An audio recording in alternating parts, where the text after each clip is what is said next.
all X-Trans 4 cameras have color chrome effect, and I think the GFX cameras may as well. And uh, it's not on any of the older cameras, not on X-Trans 3. But where it came from was Fujifilm had a film called Fortia that they made in limited batches. And the story behind that I've always heard, I don't know if it's true or not, is that uh, Fujifilm was making Velvia film and they messed up and they accidentally made it like way too saturated. And instead of just tossing it out, they decided to make it a limited run film to coincide with the cherry blossom festivals. And it was a huge hit.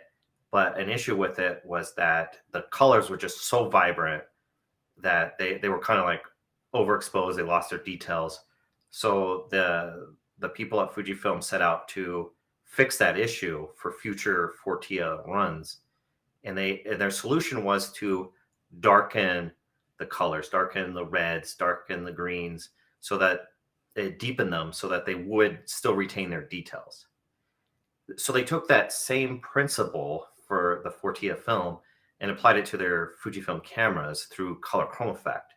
And what it does is it deepens, darkens the colors so that they retain their details, even when they're very bright and saturated.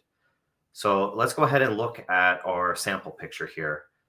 Can I just quickly jump in there Sure. for just 1 second? I am absolutely amazed at the fountain of knowledge that you have, Ritchie.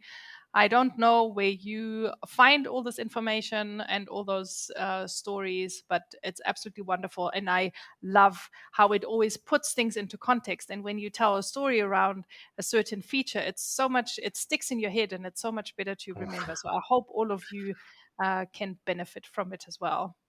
And I hope that was a little entertaining too, to kind of, it's not just something that somebody dreamed up in a lab one day. It was actually a real issue that the company had in the film era. And then that translates into something in our modern cameras. Yes. But Let's color chrome dive into effect, it. it deepens the colors. It affects reds and greens the most, and it affects yellows and oranges as well. It doesn't really affect blue. And we'll be able to see it here when we scroll through these pictures.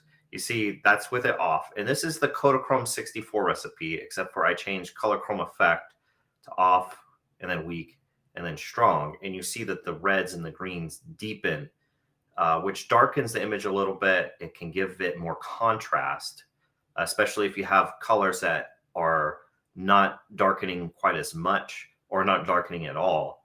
And if you have a color that deepens next to a color that doesn't, it'll add more contrast.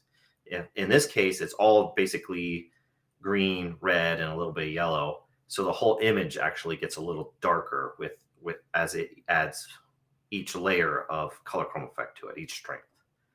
What I find quite amazing is that when you look at the image, it in a way it does darken the actual colors, but it gives it more. It gives it almost like a bit of a shine. I mean, it's called color chrome Hmm. effect for a reason, and you can really see that it's not just a dark blotch, but the areas really come alive with the effect on. So I really, really like that a lot. Yeah, it can make a big difference in a picture. Mm, yeah, definitely. You can let us know if you've experimented with it, if you have used it, if this is all news to you, and what do you think about color chrome effect.